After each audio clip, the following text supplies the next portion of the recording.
Good evening. For October 16th, West Goshen Township Board of Supervisors meeting is to all rise for the Pledge of Allegiance. Pledge allegiance to the flag of the United States of America and to the republic for which it stands, one nation, under God, indivisible, with liberty and justice for all.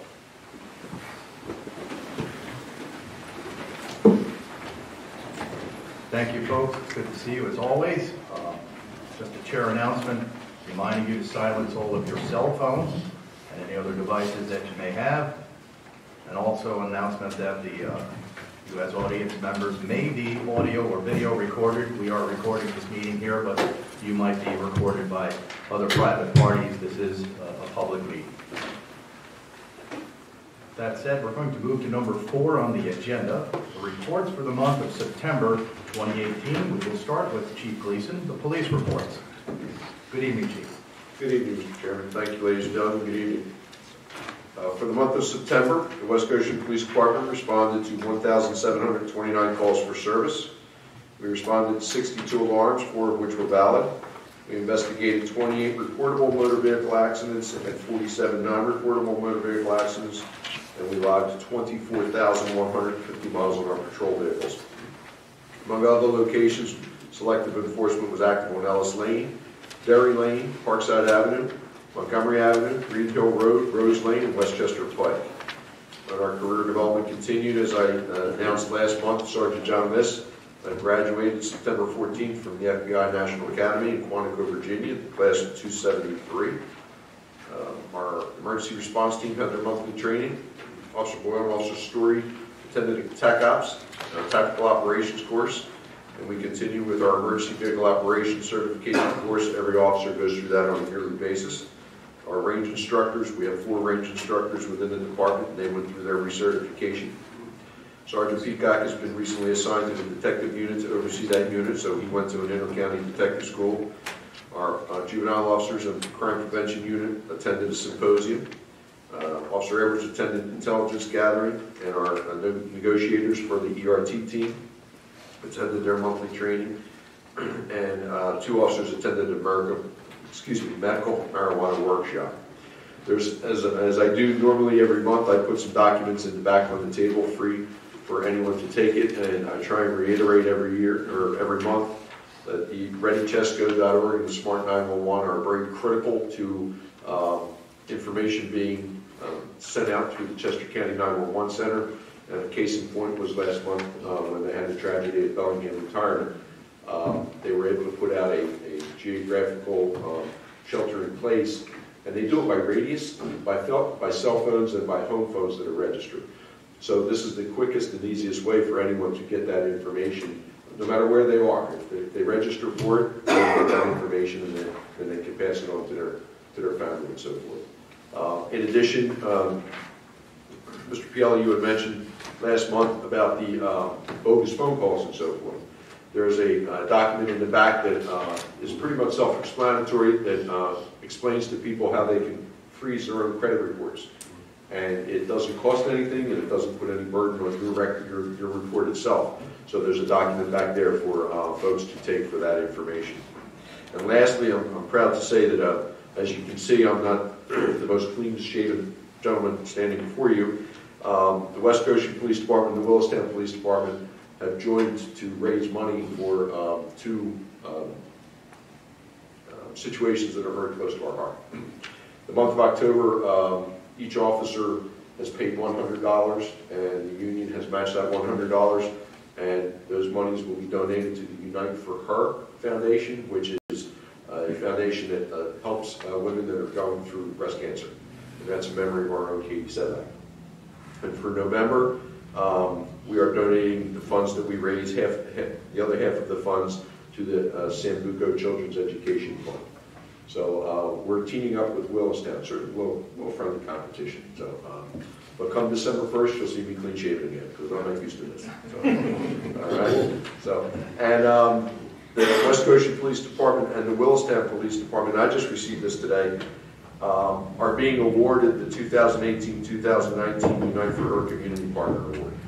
And so we're very happy for that and very proud of that, and we'll be attending a nice benefit next Thursday evening to receive the award. So very proud. Thank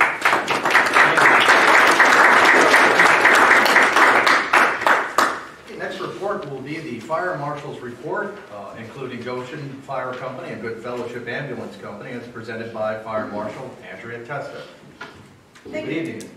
Good evening.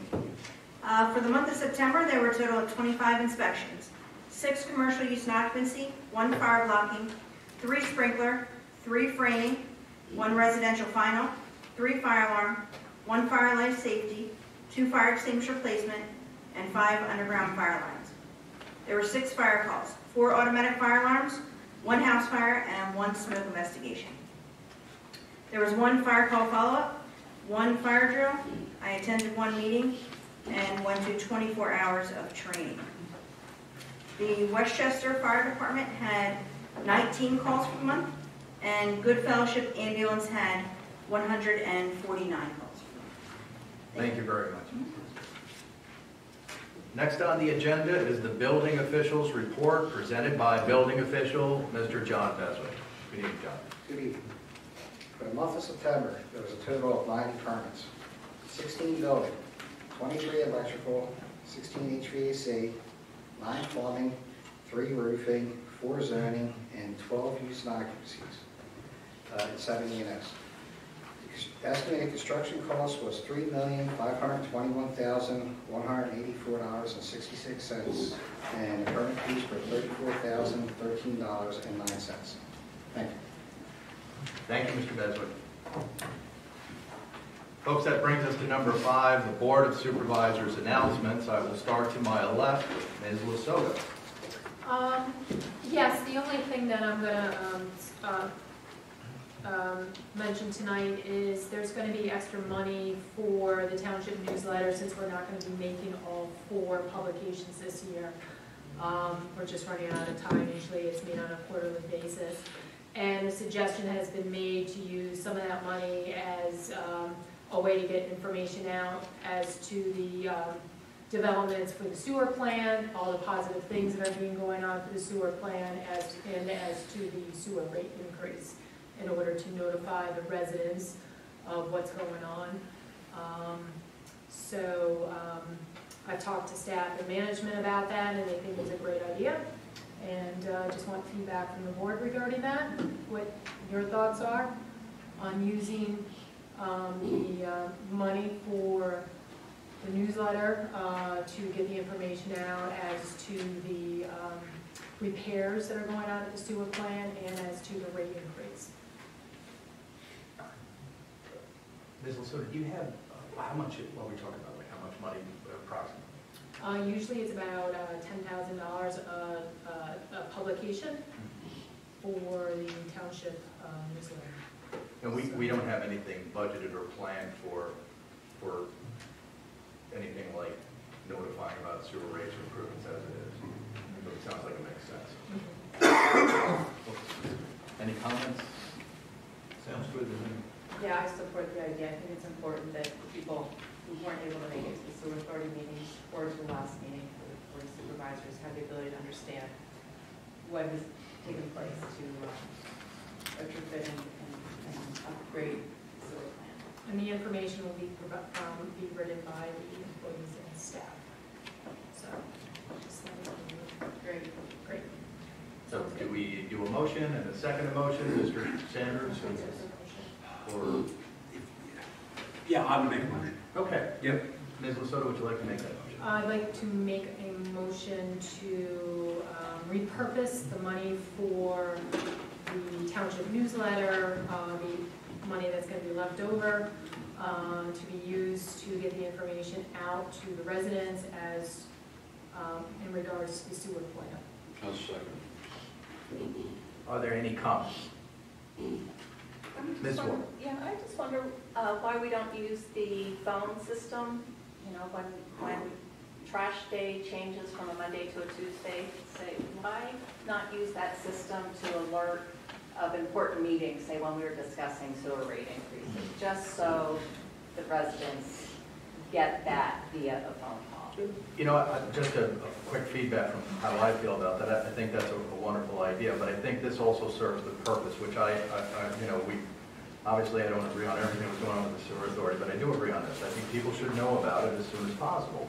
And there's money left over, and it seems to make sense to me that they get it, and it's not like we're spending extra. And we're not able to put this money out for the usual newsletter.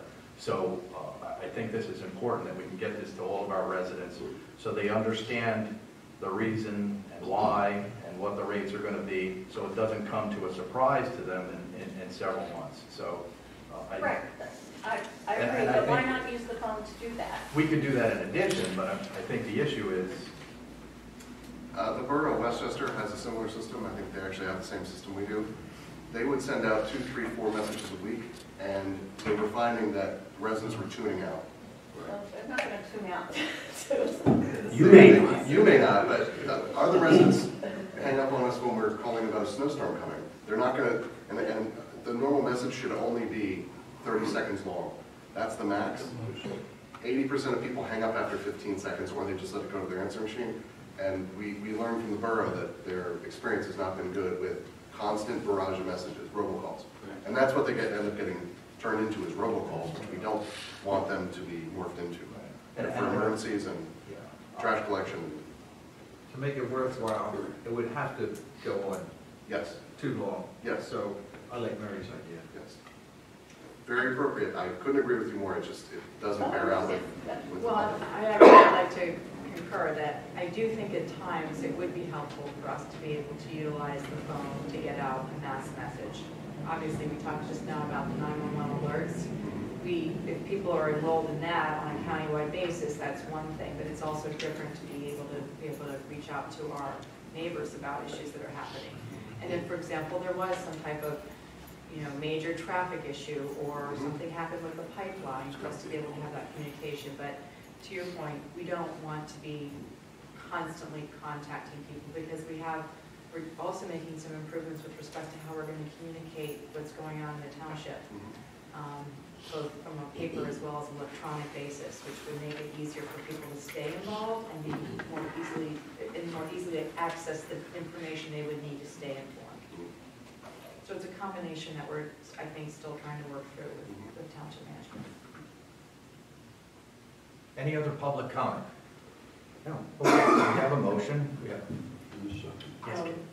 I agree with the supervisors that if we start using it for more long-term, more routine things, then the attention value of the calls would deteriorate. So that when we had a real emergency, like the shooting. Good point. Okay. Thank you. Any other comments? Okay, so we have a motion, we have a second. All those in favor? Aye.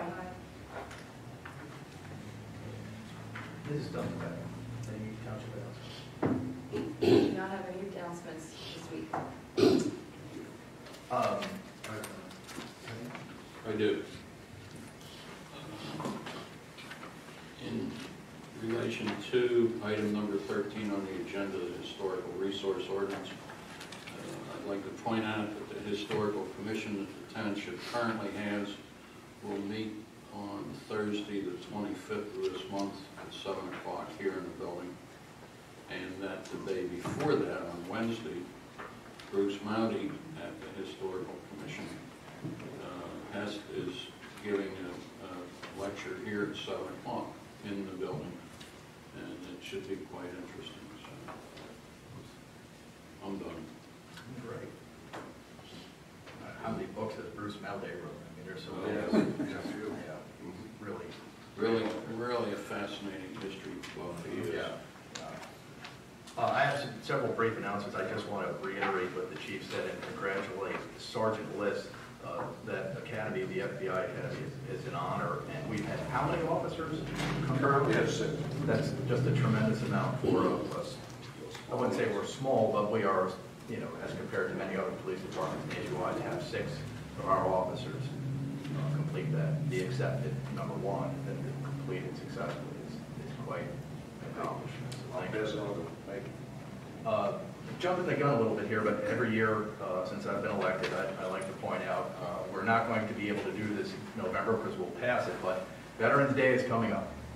And I'd like to take notice of any veterans who may be in the audience. Could you please stand up? Anyone who might have served? Thank you, sir. Can you tell us what you served?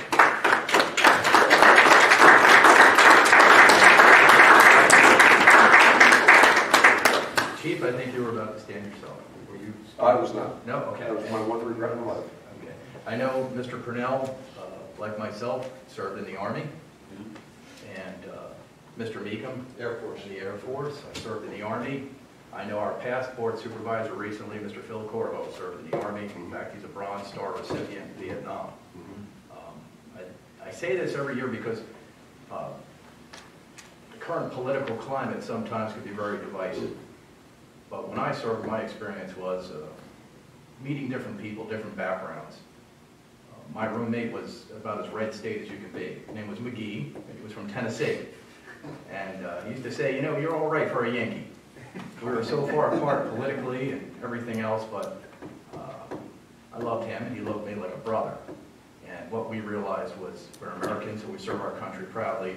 What we share is so important. So I'd like to take notice of that every time we do have Veterans Day. I think that's one of the most important things about Veterans Day. That's it for me, Mike. If I can add something to that, this year Veterans Day falls sort of late. In that regard, the Veterans Day Parade in Westchester is going to be on Sunday the 4th, which is before Veterans Day. And it'll step off from Henderson High School at 2 o'clock and end up at the old courthouse in Westchester. Would be glad to have you on the sidewalk. Okay, so now we'll move to number 6, Township Manager's Announcement. Mr. Lalonde. Sir. Good evening, everybody. I have several announcements, some good, some bad. Sunoco Mariner 2 grants were announced today. We applied for part of the $12.9 million in fines that Sunoco received on part of DEP. The Township and the Sewer Authority both put in grants for various stormwater management projects. The Township received, I believe, 100% of our request, as did the Authority. The Township received an award of $215,273. And I'm going to turn it over to Rick Craig. The projects that we had, they all have to be within impaired watersheds. And had to show a direct benefit to our stormwater system and to the watershed. So if you want to talk about the Idlewild basins. Yeah, the township's project is retrofitting of 2 existing detention basins in the Idlewild neighborhood. Those basins will be upgraded. The outlet structures will be modified to make them extended detention. The bottoms of the basin will be naturalized. We'll also be doing infiltration testing on the basins to determine if we can add an infiltration component to the basins as well. And we'll also be looking at elongating the flow path for water through the basins so that it provides additional filtration of the water before it's released. And it's very beneficial because it's on the Broad Run, which is an exceptional value watershed, part of the Christina Basin, which is also part of our TMDL plan area. So it has some significant benefits to the township stormwater program. And the second part of the grant is the Sewer Authority's grant. They received, I believe, 100% of their request, $110,142 for restoration of the riparian buffer on Goose Creek. And it's completely on Authority property, so there's no easements to get or anything. So that as soon as we get any more into the grant process, we haven't received contracts yet, they were just announced. We can start planning for both the projects and get those done in 2019.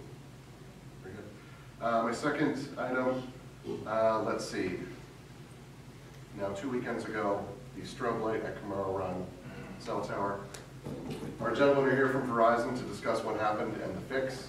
If you guys want to come forward, and we have Doug Smith, VP of Government Affairs, and Nick from Red Rally.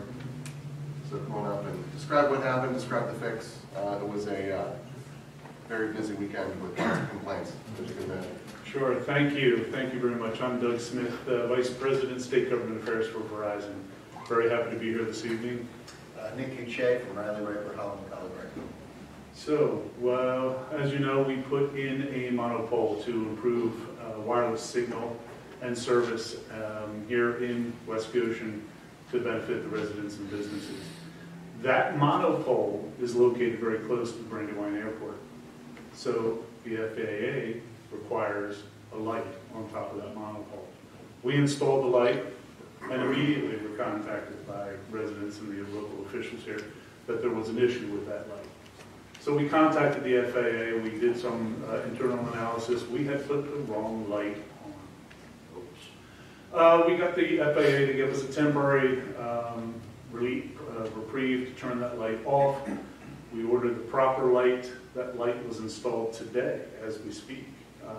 So at night, instead of that bright light flashing, that bright white, it'll be the typical slower flashing red light that you would see on top of those monopoles. We believe that should take care of the issue. And if you have any questions or concerns either tonight or in the future, just reach out to us. We'll accommodate. Any questions from the board or anything? Thank you. Thank you both for coming out. I'd also like to take a minute and just share some appreciation to the police department here in West Goshen. I'm on the board, one of the founding members of Unite for Her. And to see the commitment of the police department here in this township, the way you've stepped up and the contributions they've made to Unite for Her, we really appreciate it. So it speaks volumes to this township and the police department. Thank you very much. Thank you, folks. Thank you. Great. Thanks very much. The second issue, which I was informed of today, just in time for the meeting, our water tanks at Boot Road for Aqua. Every 15 to 20 years they are sandblasted and painted. That process started today. One of our residents complained of a noise. They thought it was the Sunoco pump station making its usual, although we have not had noise up there in quite some time. Sunoco came out and they made pretty clear evidence right away that it was a pump at Aqua's tanks actually drawing the water down. Aqua came out and fixed the problem, but we have about a 3-month sandblasting and painting operation about to start. They are going to notify all the residents. I was told that as opposed to last time, which was about 20 years ago when this was done, apparently they did not drape. So all the sandblasting material ended up in people's backyards in Mary Jane and on their cars. This time it will be draped completely, so there won't be any negative effects, but we'll be watching very closely on the project just to ensure that the residents aren't negatively impacted by this project. But it's going to be a solid 3 months of noise. Only during daylight hours. It obviously cannot work at night, so we'll monitor for noise and everything else, but I just wanted to give everybody a heads up for that. Second last thing, we're proposing October 30th as our next budget meeting, public budget meeting, totally specialized for budget. Bill, you don't have to be here, you're okay. Oh, you're kidding. Okay. Do you guys have to meet in room A or B? Yeah. Okay, all right, good deal. So we're looking at October 30th for our public budget meeting where that's all we discussed. We'd like to do it at 6 o'clock so we have a full evening if we have to. Is 6 okay for everybody? You should have said no. Everyone good with 6? Yeah. On October 30th. It's a Tuesday. I got a meeting already. Okay. I mean, 7's our normal meeting time, so that's fine. Can you make it here by 7 here? No, it's a dinner meeting. Oh, okay. Okay. All right. Well, we need to get this hammered out, so look at your calendars. Derek, any other dates that were... Well, that week's tough because Halloween's a Wednesday. 11/1, Thursday. 11/1 maybe would work. So I'm open 11/1. I am too, but not until probably 6:30. Let's do 7. Let's just keep it at 7 then. 7 o'clock on November 1st? Mm-hmm. Okay. Okay, so our next public budget meeting, strictly budget, will be November 1st at 7 p.m. Oh, yeah. 7 o'clock. Get the advertisement ready, put it on the website. And is just polling the board, given that the 20th is our normal meeting date for November, it's Thanksgiving week. I know there was some issues with getting everybody here. November 26th, the following week, was given as an alternate date. That's a Monday. That's a Monday. It's a different day of the week because we couldn't polling everybody individually. Is everybody okay with Monday the 26th? Aye. 7 o'clock, normal meeting time, for our regular meeting. So they're there. Okay. Ed, Hugh, are you? I'm okay. Okay. Hugh, you okay with that? back. Casey, does have to be advertise the budget. What are we working now, which? It actually gives, we have two extra days. It's actually pushing the meeting back, but we still have, because the meeting is, we could actually hold the meeting until November 30th, I think, and still meet the advertising. 20 days advertising. We're okay. Yeah. Are you okay? I'm not gonna be here, I'll be out of the country. Okay, fair enough. We have one board member will be out of the country on that day, on the 26th. Out of the county. Okay. Out of the county. Oh, it's first day of hunting season. Forgot about that too. Bringing back some Okay, we're gonna get into a time crunch because we have to get the budget advertised for the December adoption When are you gonna get the bundle out ahead of time? as soon as possible. I mean, as soon as possible. If we stay in the 20th, we're missing a person. We Yes, still have a quorum, but we're not voting on the budget. you're voting on the preliminary just to advertise it. It's not the final vote. Voting to hang the budget. Yeah, you're just voting to hang it out for public inspection. Adopt a preliminary budget and advertise it. Well, then Ed would miss it. I'm Mary's out too. And Mary's out too. Yeah, it's a bad travel week for me. 19th? You're okay with it? Okay. We've got 4 that are okay with the 20th. We have 4 that are okay with the 26th. So, How about the 21st? It's the day before Thanksgiving. It's even worse. that's, yeah, that's, yeah. 19th? You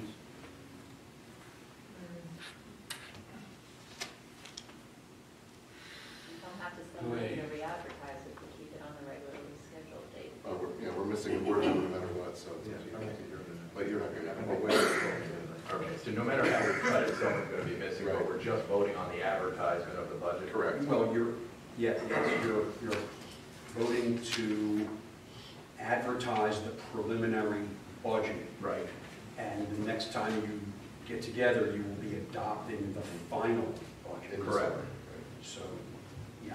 How many people can be here for the 20th? Raise your hand. 20th, Ed?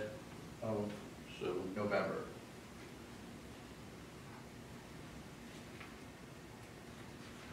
Are you? I'm here. You're Yeah, here, on the 20. 20th. Okay, so 1, 2, 3 for Mary? No, I'm not. Yeah. Okay. Can you How go many back? people for the 26th? Raise your hand. 1, 2. 26. You 2 are out, so that's 3. I can make this You, okay, I'll so do that's that. It's either Hugh or Mary. I suggest we flip a coin if we have to. Someone's going to be losing, so. The second week, like we used to have the meetings last year, the second week? And there was a reason for not having the second week. Why was Somebody, it? same thing, somebody's gonna be missing it. Yeah, Ed's out of the country that week, so we're missing. Okay, so someone want to flip a coin? This might be a first in township history. I don't know. I don't have one. Well, All heads or tails. It's nothing but entertainment here tonight, folks. So what's the definition of winning, though? Is Being it able so- to attend the meeting? Not. Heads. What does that mean? Spoken like a true lawyer. Hugh gets to choose. Hugh, would you rather see it on the 20th or You get to choose. All right. And you can always call into the meeting too. We have a quorum. All right. I mean, you can listen into the meeting True. and converse, since we have a, Correct, as long as you can hear what's going on and. right, we have our special digital phones. Okay, so now I'm confused. What day is it? 26th or 26th? That would be then the 26th.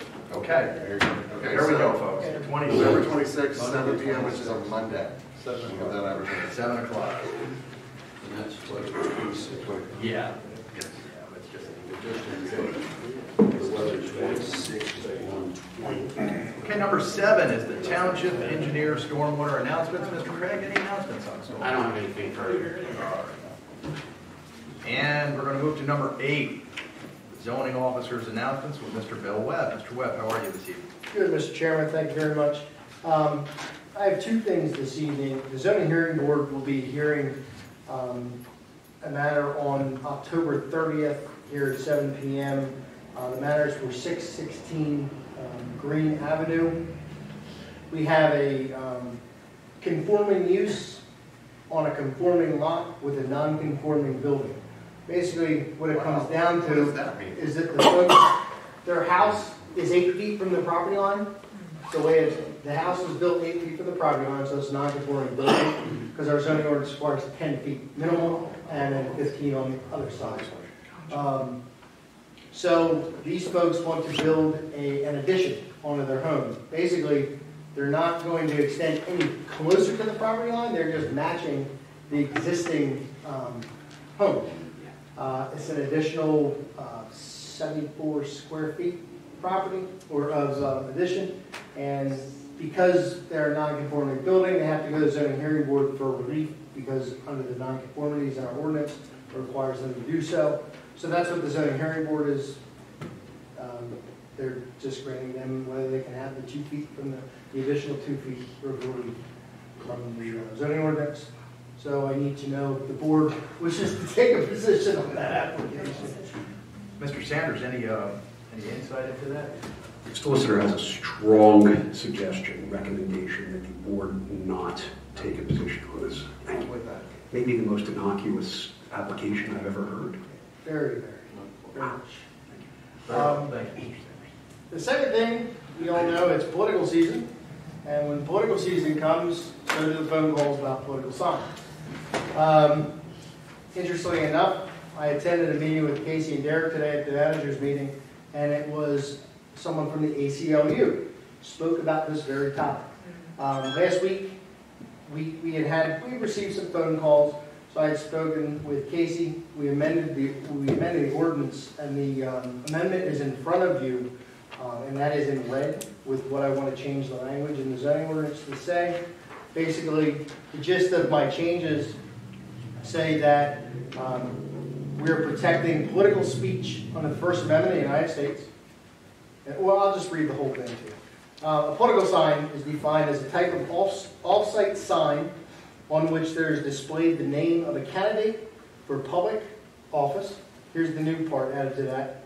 Protected political speech under the First Amendment of the United States Constitution, or, and then this was already in, an office in political party registered with the appropriate electoral or governmental entity, such as the County of Chester Board of Elections and or Commonwealth of Pennsylvania Department of State. A political party registered with an appropriate electoral or governmental entity, such as the County of Chester Board of Elections and or Commonwealth of Pennsylvania Department of State, and or issued to vote, voted upon in or referendum, an election scheduled and to be administered by the County of Chester Board of Elections or its successor entity. The area of any one political sign may not exceed 3 square feet. Political signs may not be posted in a public view any earlier than expressly, or any earlier than the date 45 days prior to the date of the election, reference therein or thereon, whether expressly otherwise. Political signs must be removed from public view within 15 days of the closing of polls with regards to such election. Here's new language added to this ordinance. The above regulation shall only apply to signs placed within the legal right-of-way. Political signs placed outside of the legal right-of-way are exempt from these regulations. The lady from the ACLU kind of concurred with that, that signs within the right-of-way have to meet our requirements. But signs outside of the right-of-way are protected under the First Amendment. Surprisingly enough, vulgarity is also Yeah. protected. Yeah, she went so far as to say vulgar language is protected speech. So someone could write anything they want to on a sign, as long as it's out of right of way, we can't touch it. Well, sure, it's I the beholder, of course. So I gave this to you guys tonight. If you want to move forward, we can advertise this for the next meeting. We can get it to the, since it's a zoning ordinance, it has to be reviewed by the county planning commission. We would put it in the law library and our planning commission. Take a look at it. I'll make a motion, we proceed with it. I We have a second motion to that. proceed with it. We have a motion and a second from Mrs. Soto. Just a little background, folks. The reason why this is happening is there has been litigation, successful litigation, for folks who are putting signs on their property. They're arguing a First Amendment right case and they're being successful. The way our ordinance is written, although having very good intentions, unfortunately, it would not pass muster in court as it stands today.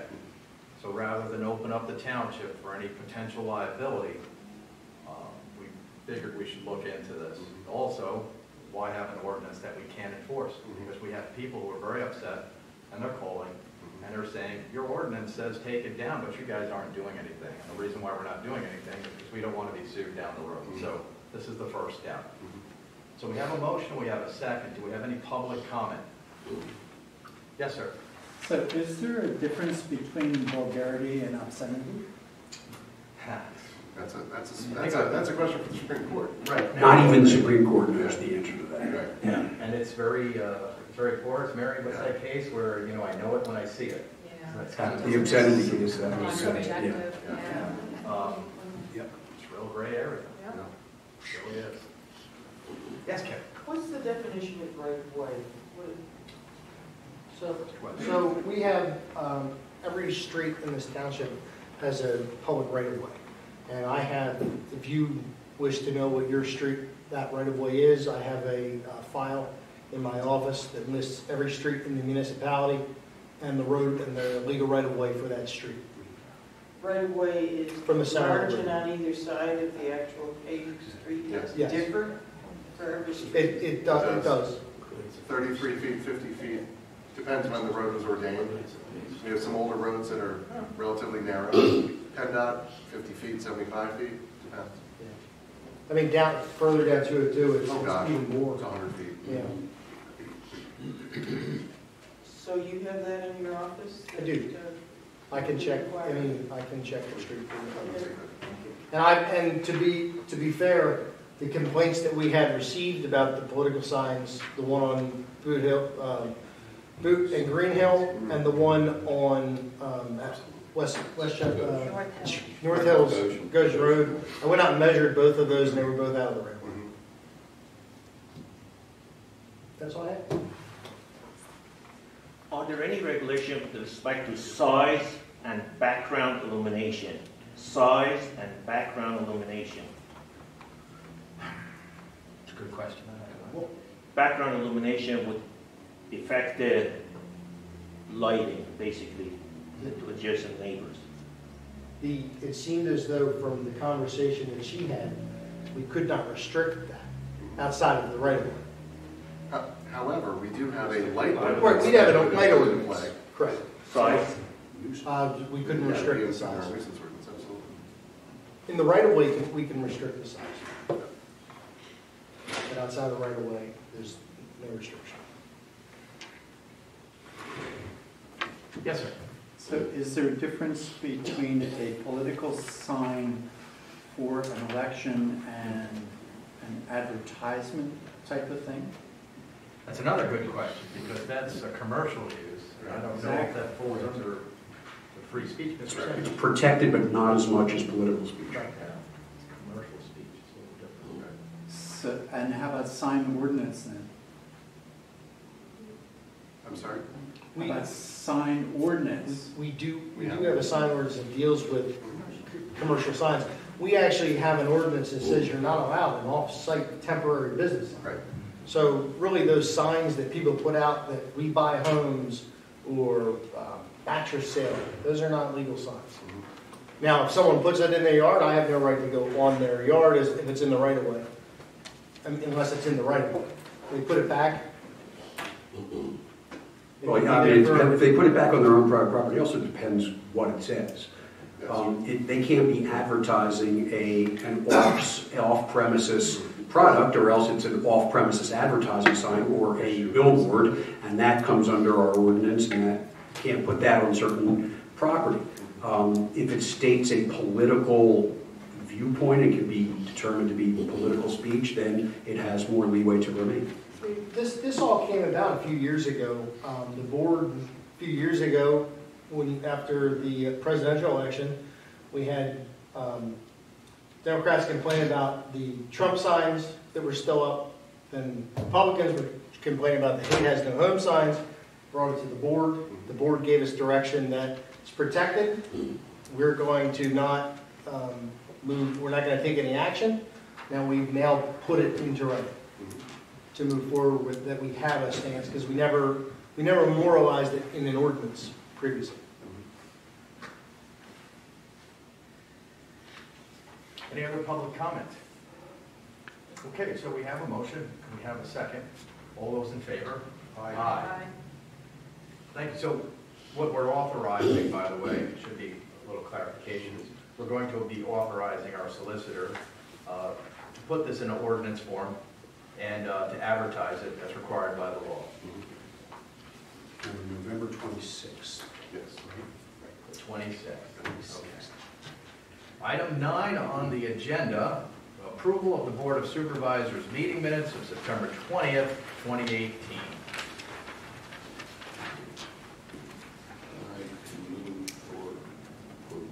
Okay, we have a motion to move for approval. I'll second that. So to second, do we have any public comment on the meeting minutes?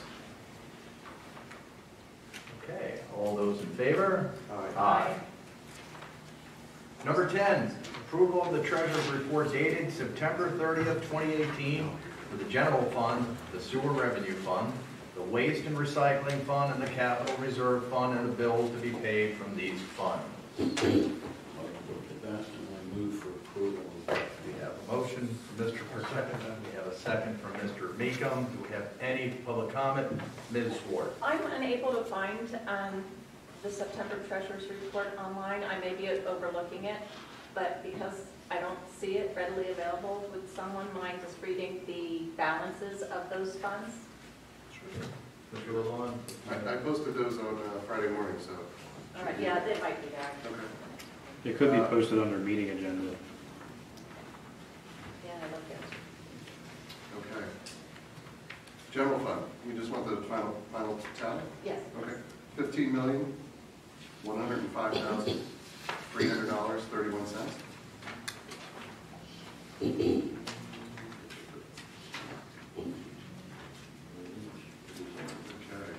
I'm doing each of these. That's fine. Okay.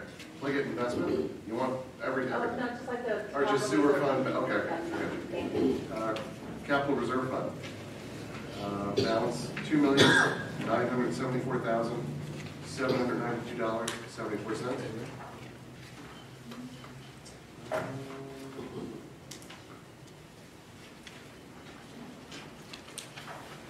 State funds, TD Bank, $20,446.67. Waste. Just the sewer fund. Yeah. Waste recycling, $1,757,695.65. And sewer revenue account, $3,723,471.29. Thank you very much. And if I don't find it on there, mind if I Just send me an email, I posted that for you. Thank you very much. Thank you, Mr. Lamont. Thank you, Ms. Swart. So we do have a motion. We do have a second. I don't see any other public comments. All those in favor? Aye. Okay, we're moving along to number 11 on the agenda. Discussion and possible approval of ordinance number 6-2018, which is the adoption of the sewer use fees. Who would like to start that discussion? I can just lead off. Our office prepared at the board's request an ordinance amending the current sewer rates that appear in ordinance form at the direction of the township manager who supplied those rates based on the increase in the base rate applied to all the other, same percentage increase applied to all other rates. And that ordinance has been advertised and is before the board for a motion to enact. Do we have a motion? I make a motion. Have a motion for Stone's Act. We have a second from Mr. Meekum. Do we have any public comment? Ms. Ward.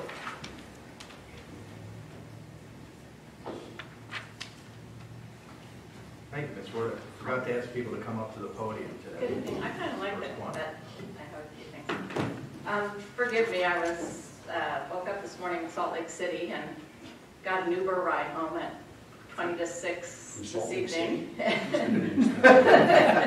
with a Uber fender bender on the way home.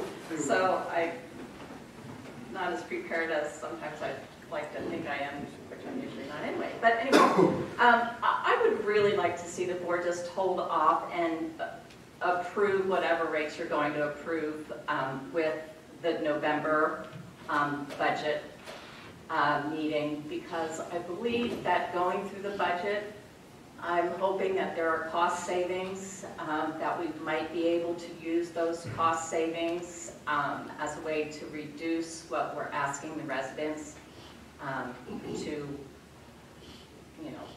pay quarterly or every other month, whenever the months come out. I'm curious, I read the Municipal Authorities Handbook that DCED puts out, and I just want to confirm that there was a cost of services study performed, and I know I've been to lots of these meetings, but was the study that was conducted by the consultant an actual cost of services study? And if so, would you please place that study on the website?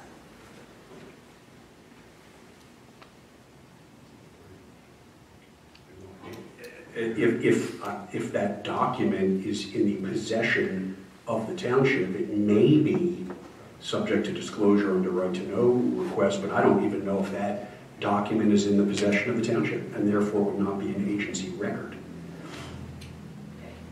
Okay.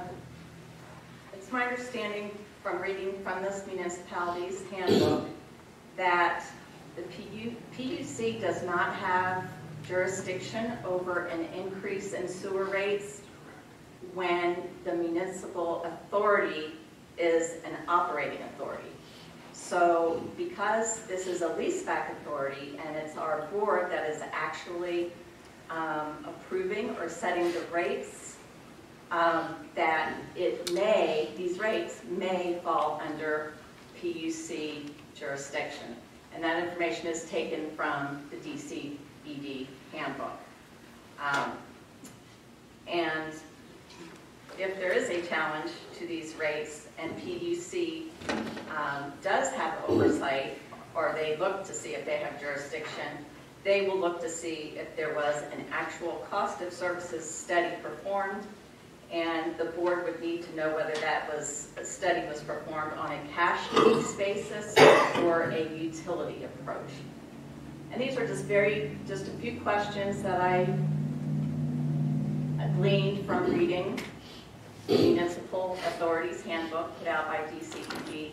And I think if you don't know the answers to some of those questions, then maybe we might put the vote off again just for one more month, because asking the residents to come up with a 50, 60, 70% increase, and you haven't even gone through line by line item to make cuts to show the residents that you've done something on their behalf in order to keep these rates as low as you possibly can. And again, how do you explain to the residents where we have $15 million in the general fund? We have $3.7 million. Those are funds according, again, to state information, that these funds can be used for bond repayment. And I haven't heard that discussed yet, and that can all be part of the discussion next month. And I just think you owe it to the residents to have that discussion before you increase increase the rates. Thank you very much. Thank you, Ms. Ford. Any other public comment? Okay, so we have a motion, we have a second.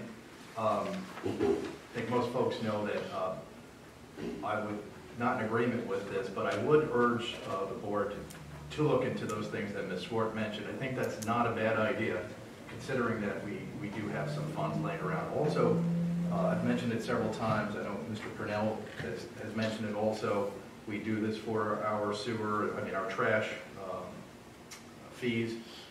Some type of program for aid to our senior citizens who may not be able to afford this rate hike. I don't see this in this ordinance here, so I would urge my fellow supervisors to consider something like that sooner rather than later, and perhaps instead of going forward with it, waiting an extra month. Having said that, I think we've litigated this issue several times, so it's time to make a vote since we have no other public comment.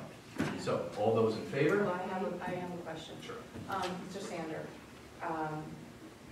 it's my understanding, based upon conversations we had at the Sewer Authority joint meeting and then our board meeting last month, that we would like to consider finding potentially the opportunity to offset sewer rates for those that might qualify under what we do already for the trash and recycling adjustment.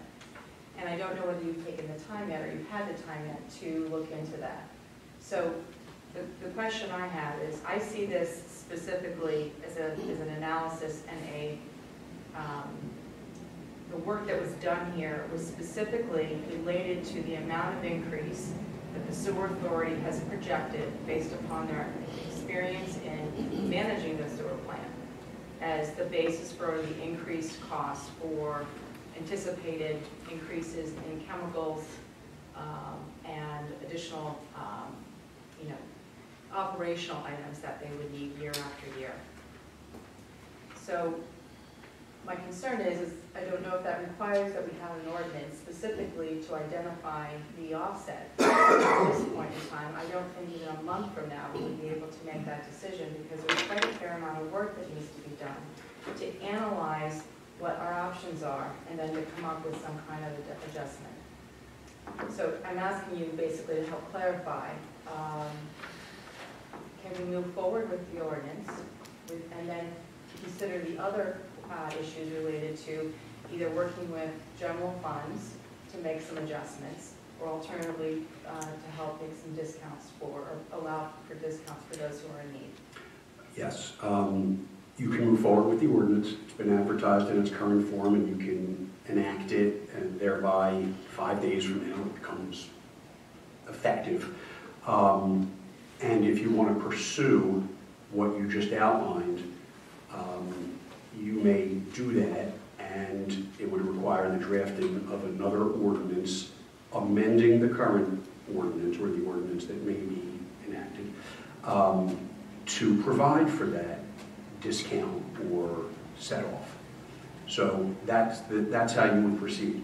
Your other option is don't enact this ordinance tonight, table the action, and work on your amendment to the ordinance regarding the offset that you may feel is appropriate, and incorporate that into this ordinance. We would have to re-advertise this ordinance because it would contain substantial revisions,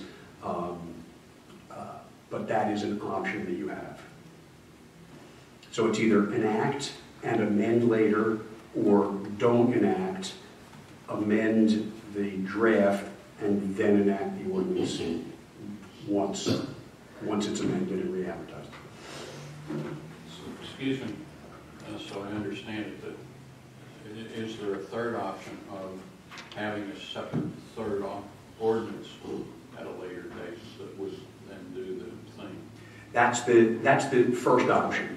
That would be to enact this ordinance tonight and then amend it again with another ordinance. That's an amendment to this ordinance. Correct. That would be an additional ordinance as opposed to an amendment? An amendment to an ordinance is required to be done by ordinance. I got you. Okay. Thank you. I guess for clarification, Mr. Sanders, would that change any of the numbers that are projected here in this ordinance? For example, if we did the former rather than the latter that you just proposed, whereas you're enacting this thing tonight, but then the board comes to some conclusions later on, they want to make an amendment, they want to give some relief to our senior citizens, maybe some other needy citizens, how would these numbers be affected, if at all? The numbers themselves would probably not be affected. I'm looking to Casey for a little guidance, but I think that if you were to agree to a certain, what I'll call a discount, that the discount can be added as a new provision to the ordinance. It says any person who meets the following criteria shall be eligible for a discount of blank percent. I'm again guessing that you're going to use percentage and not numbers. I don't know, dollar amounts. But it wouldn't change these base rates. So that would be subsidized, not scenario, it wouldn't change nothing, assuming that it would be subsidized by us through a general fund or whatever. That's the work that Ms. Stunnebeck was referring to that would need to be done to determine that, yes. And if it's done like the trash, this wouldn't come out until next December. No, correct. They get the credit. Yeah, it's a credit after they pay. Yes, It's a reimbursement bills program. and then get a credit. Yeah, thank you for that clarification. Ms. That's Andrew. part of my question. You said a discount type thing. I think that might be subject to the uniformity clause in the Pennsylvania Constitution. Might not pass muster there. As But opposed that's to, as Ed just said, using a separate criteria to analyze it. I don't see an issue only because this is not a tax, it's a fee. And taxes are subject to uniformity. Fees can only be charged for, they're not revenue generating. They are charged to pay for the required cost of the service being provided. So just based on this kind of discussion, I think my thought would be to pass the ordinance now, allow the staff and the management and the employees to do the necessary research and the calculation for what's needed if we were to provide a discount for those residents that are in need. And since it's likely that it wouldn't be taken out until next December, we have more than enough time to analyze that portion of the agreement. So my suggestion would be we pass the ordinance today. And I'd like to just say something similar in that if we enact it now, we at least have these rates set in place so that any analysis around what the discount would look like, we have a baseline on which we would then be able to apply it, which would help us in our decision making. I also want to continue to keep in mind the fact that we have 2 more months in the fiscal year. We are in budget season and we have a tremendous amount of work to do, as the staff knows, between now and then. And I think this requires thoughtful time where we set it aside and we are presented with potential options for what our solutions might be. Because this idea has been part of something that I have been concerned about as well. Many people have noted that we have a very healthy amount of money in most of our funds. But what we don't know is what is anticipated from a staff standpoint and management standpoint about, what that money may also be being considered to be purposed for. So we need to do it not within a vacuum of what we're doing right here specific to sewer. We need to look at it holistically across all the needs within the township. Well, I believe your proposal is what the motion and the second is on the floor right now, correct? Yes. I believe so, yeah. Okay. I for one would love to have seen some relief built in right away so that these folks wouldn't have to do this for a year. But nonetheless, as I said before, we've had debated this. This is democracy.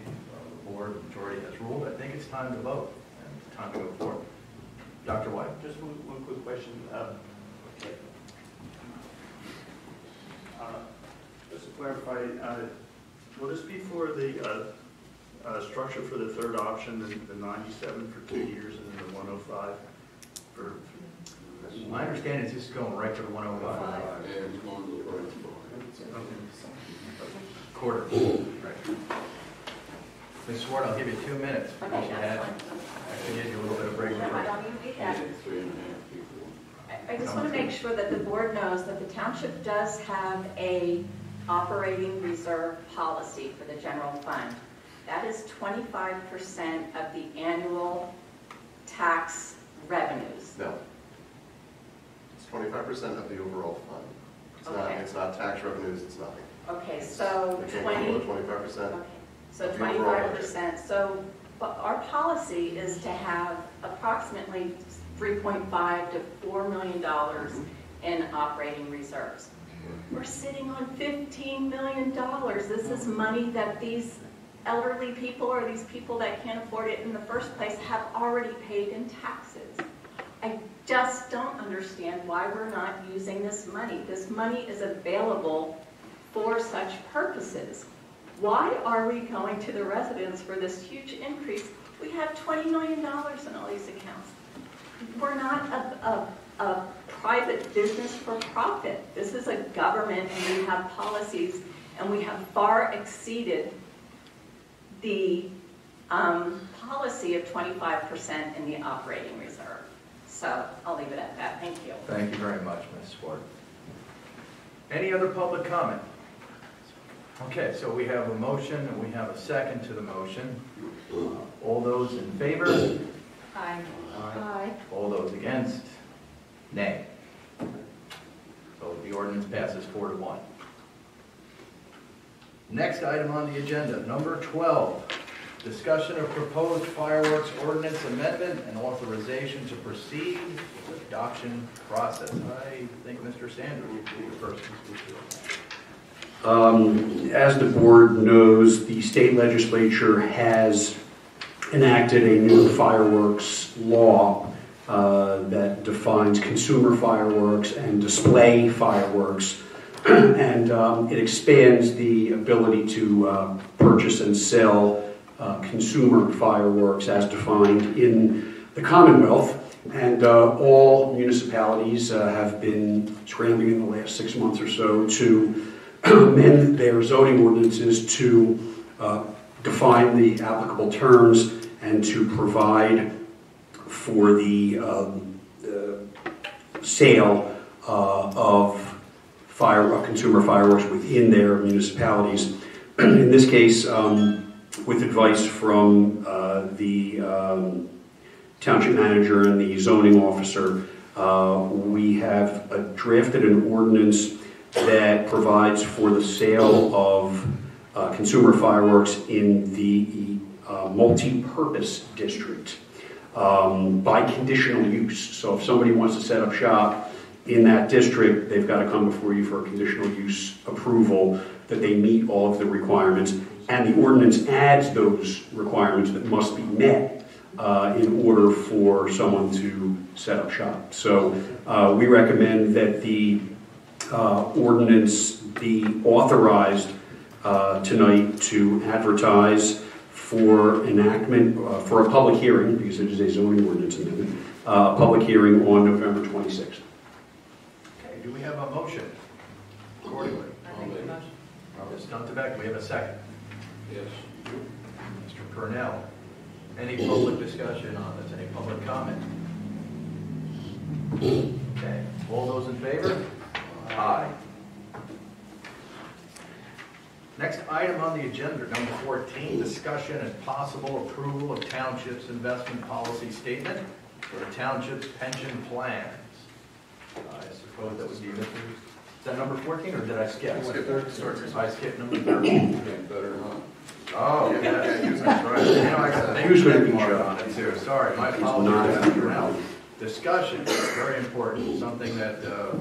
Purnell and the Historical Society has been working on commission for quite some time. Discussion of proposed historic resources ordinance and authorization to proceed with the adoption process. Mr. Purnell.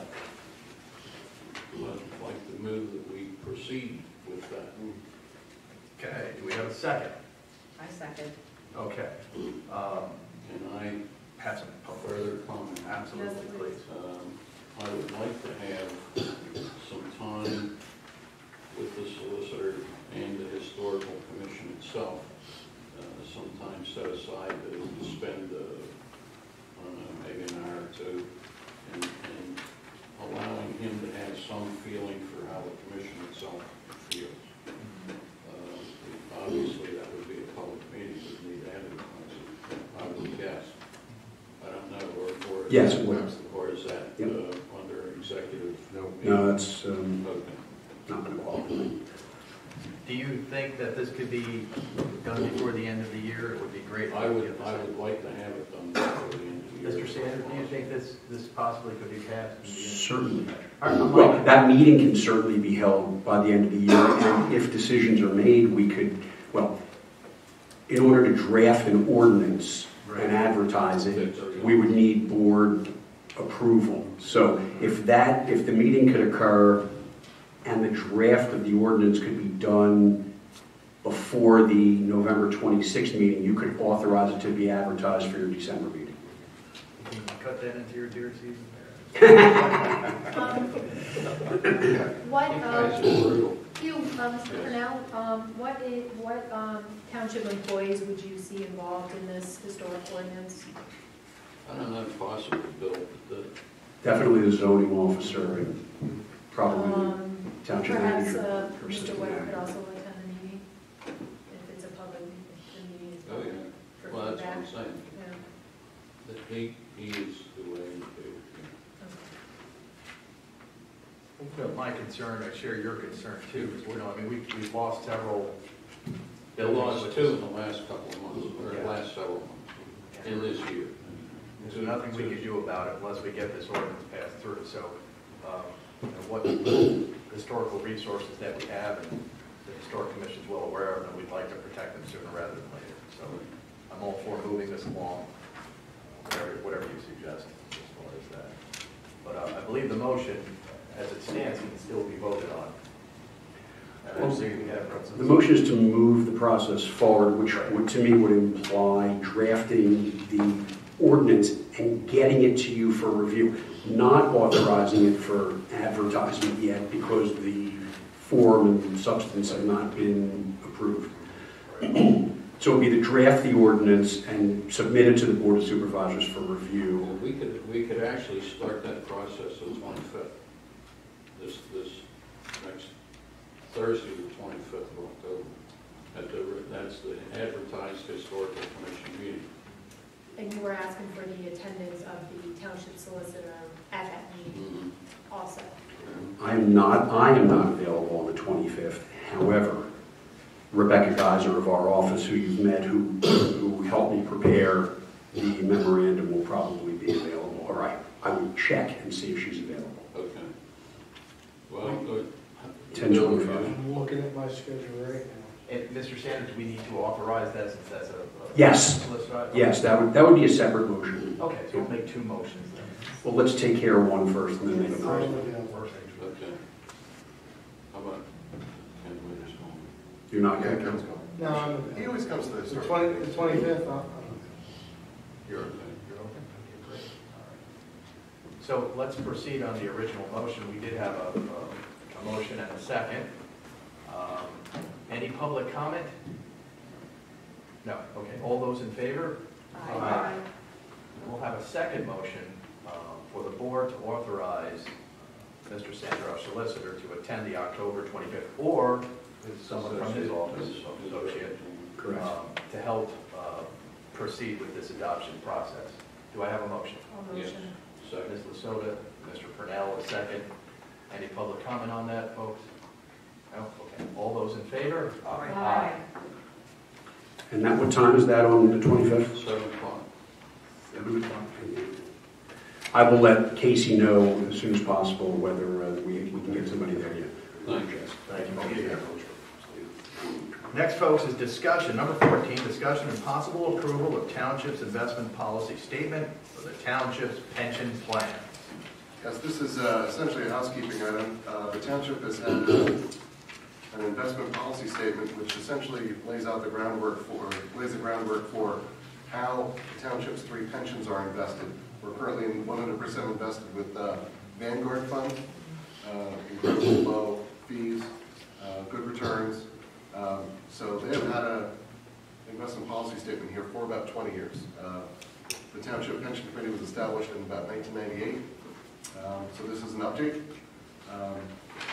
Really no changes except to the singular major change.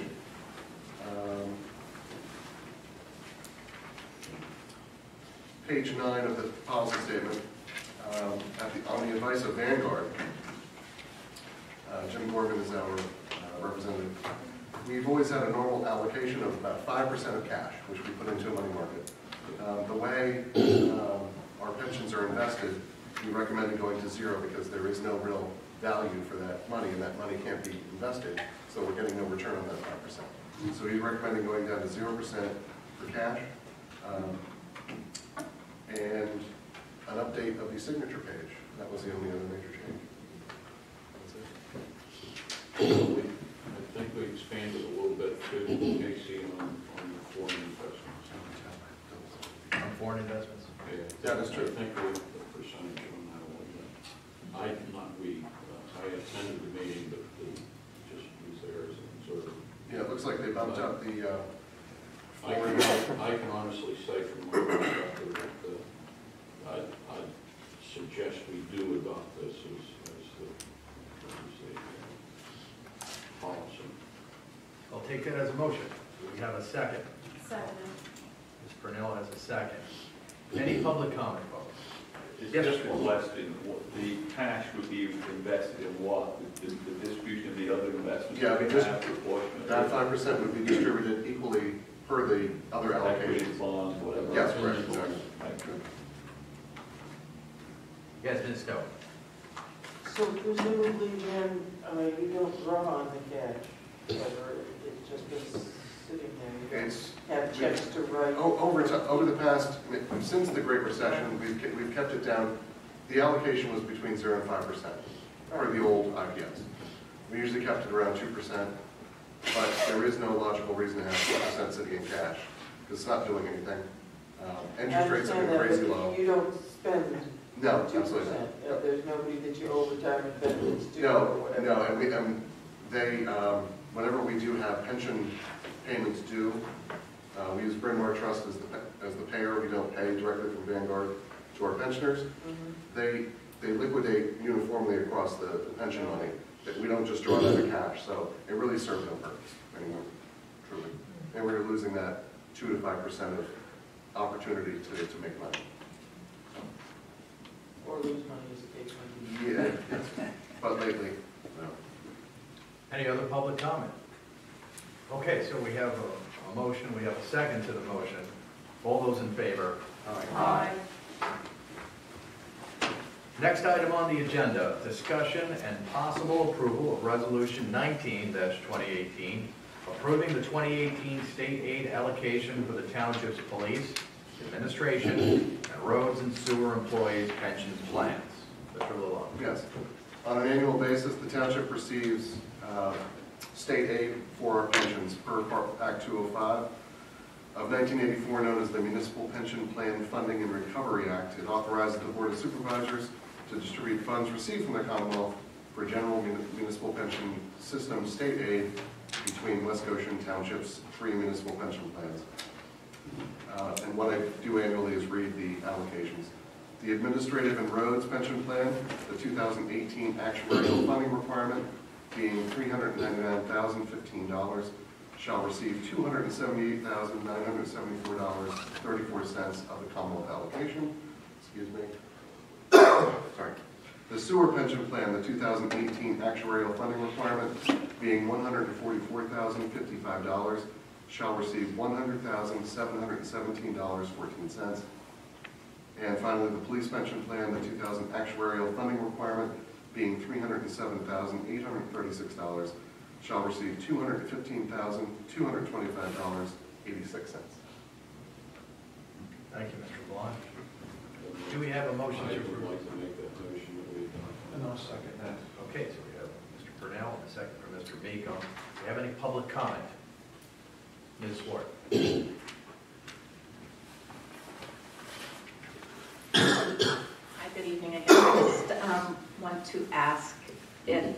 difference has to come from the township funds, or can that be part of the budget discussion where non-uniform employees may start contributing to the pension plan, like 2 or 3% of their salary, like the police officers contribute 5% of their salary.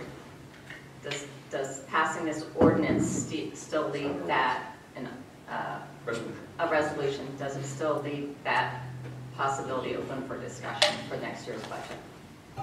Those are good questions. Yes, it's budgeted for 2018, so it's too late. We can do that for 19, and that will be part of the budget discussion. Okay, great, thank you. Thank you, Ms. Ford. Any other public comment? Okay, we have a motion, we have a second. All those in favor? Aye. Next item on the agenda is discussion and possible approval of Resolution 20, 2018, adding various traffic control devices. Who would like to speak to that? Would that be Mr. Craig? Mr. Or? Okay. Say Casey, please. This traffic sign resolution is for no parking signs at 2 new cul-de-sacs in the Laurel Ridge development, Gallup Lane and Trot Lane. Those cul-de-sacs, the center of those are comprised of rain gardens, which limits the roadway width around the cul-de-sac. And if cars are parked in that cul-de-sac, particularly during snow events, it restricts snow removal and it could also restrict emergency vehicle access. So the suggestion, as we did at Rangley Court, which is a similar situation with the rain garden in the center of the cul-de-sac, we restrict only the bulk of the cul-de-sac to no parking at any time. The remainder of the public street is available for parking. Thank you, Mr. Craig. Do we have a motion to approve this agenda item? I make a motion. Mr. Meekum made the motion. We have a second. Ms. Stunbeck, second. Do we have any public comment? Okay. A motion, we have a second. All those in favor? Aye. Next item on the agenda, number 17, discussion. Proposed intermunicipal fire services agreement between Westchester Borough, West Goshen Township, and authorization to proceed with the adoption process via ordinance adoption at the November 2018 Board of Supervisors meeting. It's a mouthful. It is. I'm going to start and then hand it over to Mr. Sanders. We are covered, as we do every January, Goshen Fire and Westchester Fire Company, about 60-40 split thereabouts. We have been without essentially a contract for about 5 or 6 years. Yeah, here we go.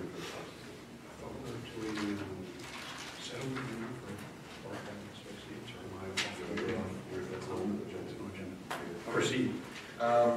There has been turnover at the borough with management. The borough council's turned over 3-4 times in those years, just for whatever reason. And the borough runs the show on the fire company. So 5-6 years ago, we froze the last contract we had was $240,000 based on the formula that they used to come up with our coverage area, assessed value, et cetera, et cetera. New management is there. We now have a services agreement finally back in place with us, East Bradford, Birmingham, Thornbury, and West Town. That's their service area for Westchester Fire. So it's a lengthy document, and again, it's not up for adoption tonight. We have to do it by ordinance. Correct. Since it's intermunicipal. Some time for the board to discuss this. It is an increase by all means. 240 was the maybe going back 10 years is what our fee has been, but the way that and you have all the equipment that's been purchased, we essentially buy into their program to cover our township, and those costs are spread out amongst the neighbors. So the the annual fee, don't quote me, it's going up to about $364,000. Okay, good. West Goshen, it's a flat payment over the time of the contract. Before annually, right? There was a move to give it a change each year based on the equipment that they purchased, and no one was having it across the various municipalities. So for from 2019 is when would it take effect through 2023, the township's obligation would be $346,000 per year. And this is a 40-year contract, is that correct? 5 years, 5 years? 2019 through 23. Okay. Inclusive, yes. Okay. Yep. Could you just confirm, first time you said 364 and then you said 346? It's 346. Okay, thank Yep. And that's in the document which I posted. And the only thing I have to add is that because this is an intergovernmental agreement, the Intergovernmental Cooperation Act requires the approval of the agreement by ordinance of the board, and the board's motion tonight should be to authorize the drafting and advertising of the appropriate ordinance to approve the intergovernmental agreement with the borough and other municipalities for fire services for 2019 through 2023. I imagine we have to get this in before the end of the year. We should, yes, absolutely. And we've had it for maybe 60 days. We haven't had it in a long time. But, So we need to authorize our solicitor to advertise, Draft and advertise. That'll be on your 11/26 agenda. I'll make that motion. Okay, Mr. Purnell's made that motion. Mr. Meekum is second. Do we have any public comment? Just what I was about to say. Yes, sir. So would that be enforced regardless of which townships approve it or not approve it? if they don't approve it, I'm not speaking legally, the Westchester Fire Company could not serve them, possibly. If there's no contract, they could deny service, which would be crazy. Is it possible? Yes. Yeah, is it possible that if they don't go to Westtown, and Westtown would have to go to another volunteer fire company? Absolutely. Absolutely. Dr. White.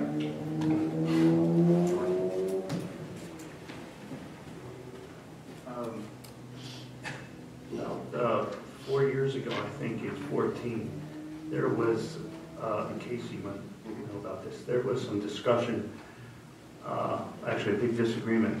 Westchester wanted to raise their rates because they wanted to buy some large equipment that we felt that they should have financed, and I think we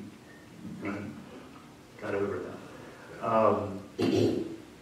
Now, the rate that they're proposing, is that negotiable at all? Can we? No. They came to us with this number.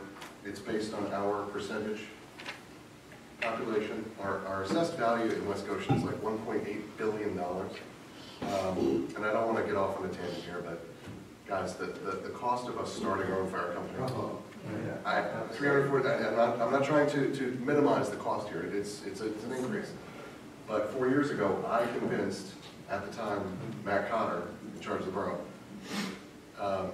please finance your equipment, because they were buying it for cash. That's why our rates were they were $1 million a year. Our rates were $1 million a year, then $700,000 a year.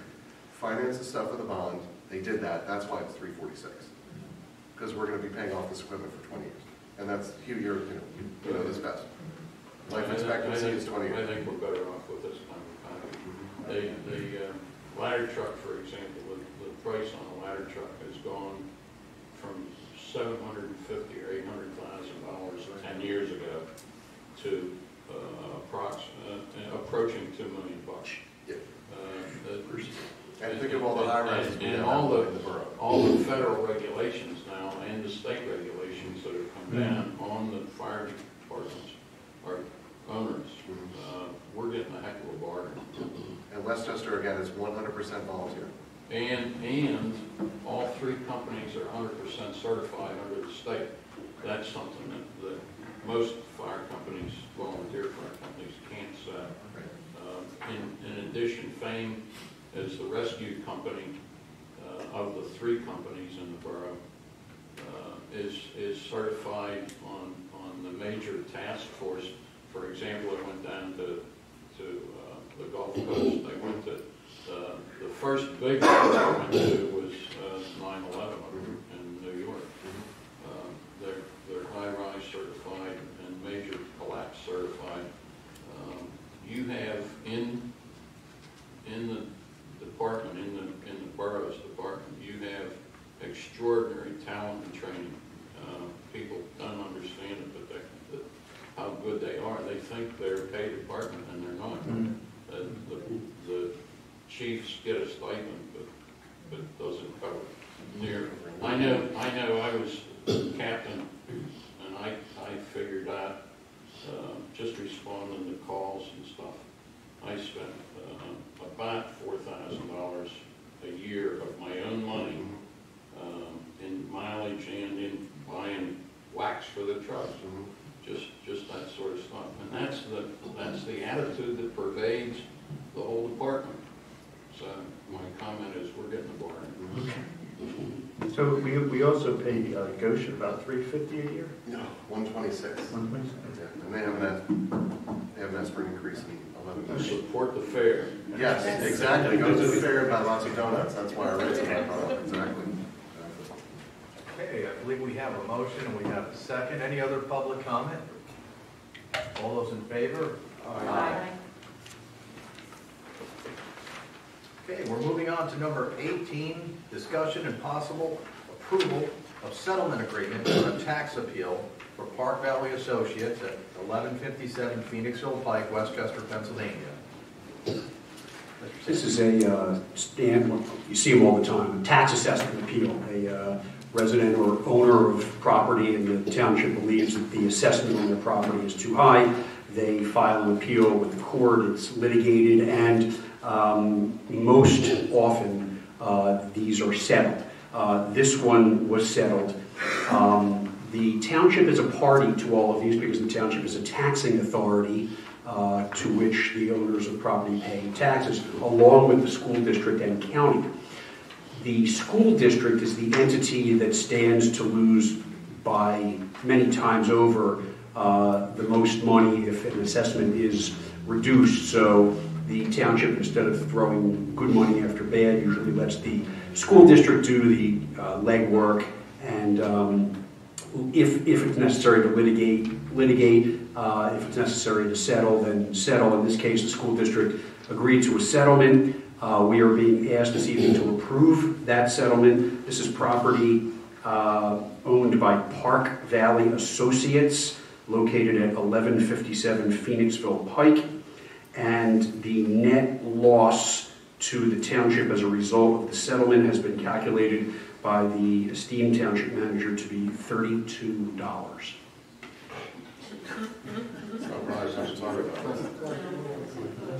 Needless to say, my recommendation is that a motion be made, seconded, and voted on to approve the settlement of this matter. I'll make the motion. Second, Ms. Kunzbeck, Mr. Purnell, second. Do we have any public comment? Ms. Moore? No. You got me on that. Wow. Okay, all those in favor? Aye. All right. Number 19, discussion and possible approval of a site stabilization agreement between RLD Greystone LLC and West Goshen Township to establish an escrow account for site stabilization for the woodlands at Greystone subdivision project in the amount of $293,629.17.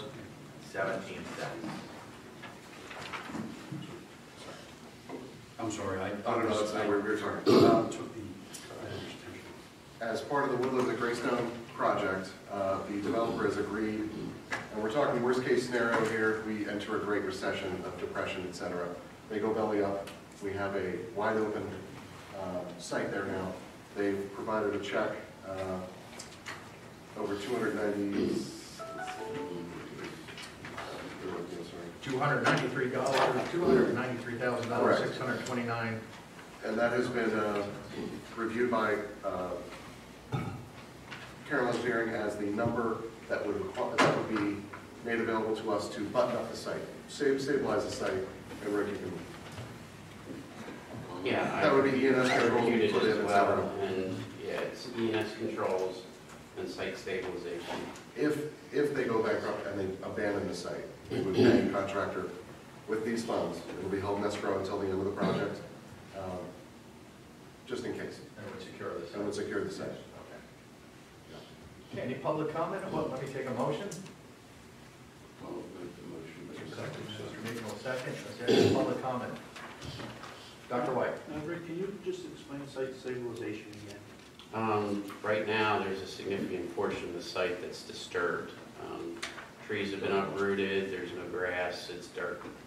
On a temporary basis with E&S controls, that's acceptable. On a long-term basis, it's not, because it's going to cause erosion and sedimentation. So that needs to be graded out and stabilized with vegetation so that the E&S controls, which have a finite lifespan, can then be removed and the site can remain for an infinite amount of time in a stabilized condition. Are we holding any financial security for the construction? Oh, gosh. Tens of millions of dollars.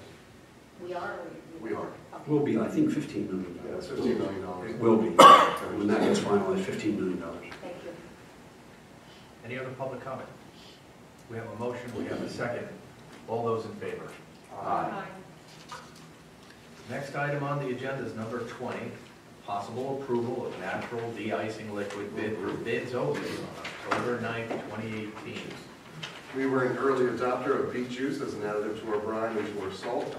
It lowers the temperature at which ice will melt. It's biodegradable, it's very safe, non-toxic, it's great, works well. Sustainable, exactly. And it was a byproduct from squeezing sugar beets for sugar, so we get the leftovers. A little stinky, but it works. It is. We've received one bid. There's only one supplier right now, GVM in East Berlin, PA. The prices started to creep up a little bit. Demand is high because people are adopting it. This year the bid price was $2.37 a gallon. We ordered 4,500 gallons on a yearly basis for a bid amount of $10,665.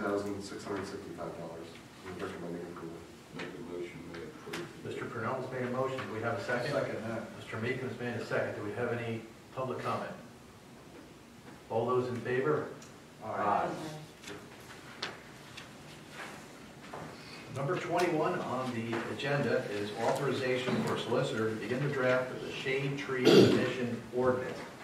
Ms. Soda, can you speak to that? This is part of the requirement for Tree City USA for West Goshen Township to be certified as Tree City USA. There are definitely some provisions in here that the staff of the township needs to massage and remove regarding some of the powers that the commission can and cannot have. So this is not the end product of what we need.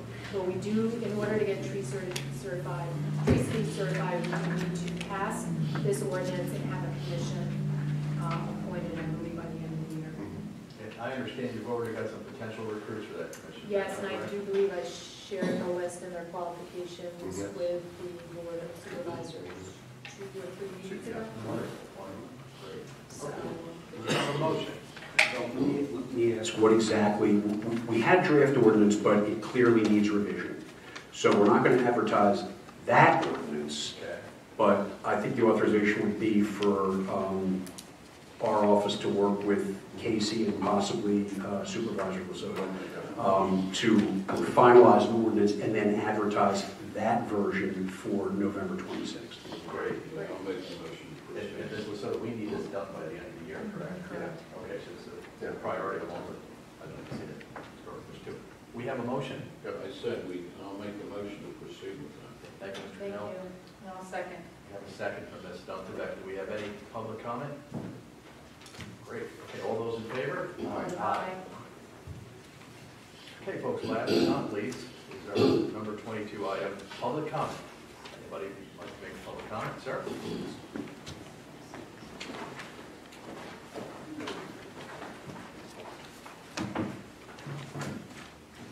BoS Roberry. Mr. Chairman, before I begin, permission to approach. Come right up.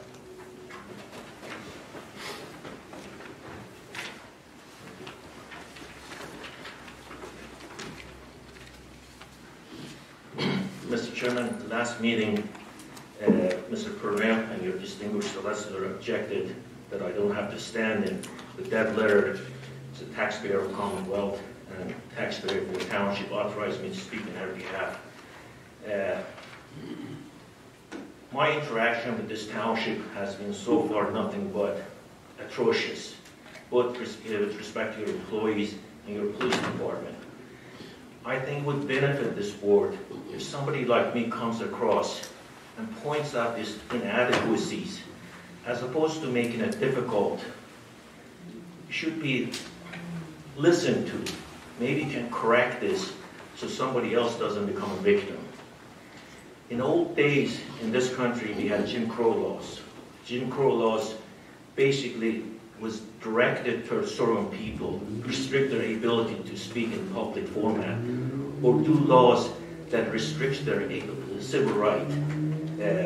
I think that should be approached with a little bit more caution. When somebody screams and hollers at you in a public format, you don't have a standing. But yet, when I look at your video recordings of 2, 3, 4, 5, 6 months ago, East Goshen residents were here speaking and nobody objected. Good speech and bad speech, both are protected. And I think, again, my interaction with this department and with this township has been horrendous. I also like to compliment you. So far, you have been very, very respectful to me, and you have been very fair. That means a lot. So, that's all I have to say. Thank you. Any other public comments? Yes, sir. I just have a... Oh, sir, if you could. And I apologize to everyone because the usual practice is to come up and speak at the podium because it is a recorded meeting, so I apologize, I haven't been following that thing. Sorry about that. Yeah, I just had at my in-law's house under contract. We're going through a drainage issue. We're searching for a variance possibility. This occurred, they put a patio 9 years ago. It was approved by John Beswick, with the fence as well. I met with Mr. Webb and Mr. Craig. We came up with a solution for the drainage issue, I believe, but you guys can speak up if you want. So the sellers are willing to do what's needed for the drainage issue. I think we came to a conclusion with it to put a drain behind the patio, and basically we're being told that we need to rip the patio out. So we're trying to figure out why we have to go for a variance for this when it was already approved. Well, you raised some legal issues, and I don't think the Board of Supervisors is in a position to respond to those legal issues. Because if you're being, there's so much more information that I would need that the zoning officer might have, but he may need in order to make an educated decision about this. So I think it may be best for you to contact Mr. Webb. If I'm out of line, let me know. Would that be appropriate for Mr. Nemeth to contact Mr. Webb? Well, absolutely. If I may, we did meet. Okay. There's some, we had met with Mr. Ricardo as well, prior to me with Mr. Nemeth at the property, along with the landscape architect that they've contracted to deal with these matters. There was a patio put in place. There was not a permit pulled for that. The patio has been placed directly to the property line, and there was also a bit of a wall that is attached to that patio that has created basically a damage situation on the property area to the rear and side. We have no one can provide us any documentation that there's nothing in writing that there was ever an approval. Because like I had said to Mr. Ricardo, it said, when someone comes to me as the zoning officer and wants to know if they can do a project, I say, put your request to me in writing. I will review it, and I will get back to you in writing with that answer. This way that you have a paper trail as to documenting my decision. We don't have anything on file, nothing has been provided that to us. Right. The board and myself, we're not in a position to grant zoning relief outside of what the NPC requires, and that requires a variance. with no documentation, that's why I said you guys would need to go to the zoning hearing board to avoid having to rip that patio out. Because we have no documentation showing that Mr. Beswick had approved it, there's no permit on file. If that was the case, then we could work with it somehow or another. Is it his fault that he didn't go back and document it? I wasn't here. I can't speak to that. I can't speak to the conversations that were had with him or Diane. Right. And as the building official, he doesn't have the authority to approve a zoning permit. That strictly would have been on the previous zoning officer. This board does not have the jurisdiction to hear and decide variance requests, nor can they tell you whether you should go to the zoning hearing board or not. This board does not have jurisdiction over zoning issues.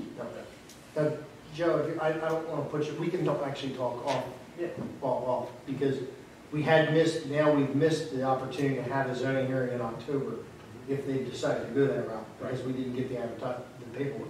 Right. So, we'll talk. Right. Thank you, Mr.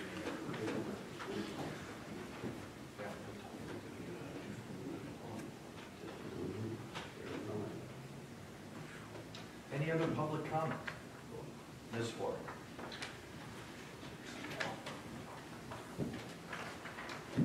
Good evening. This is the fourth consecutive budget cycle that I've asked for the board to create a citizen budget committee.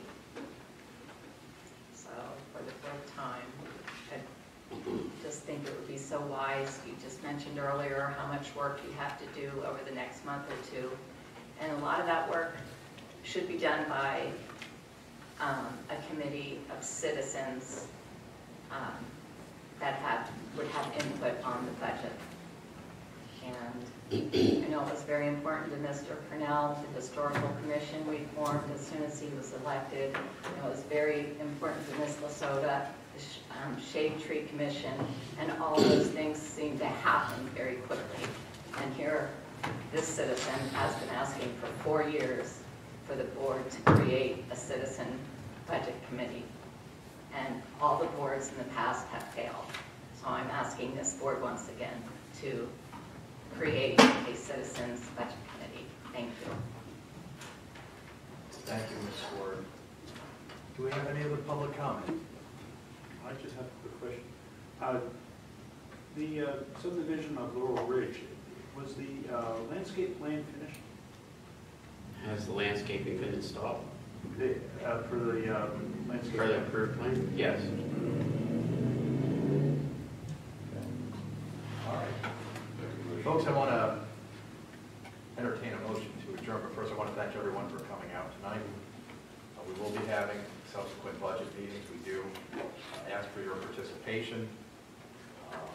Although it is not a commission, Ms. Sword, we do appreciate your input, and we hope to see you there in the future and others. Thank you again for coming out, folks.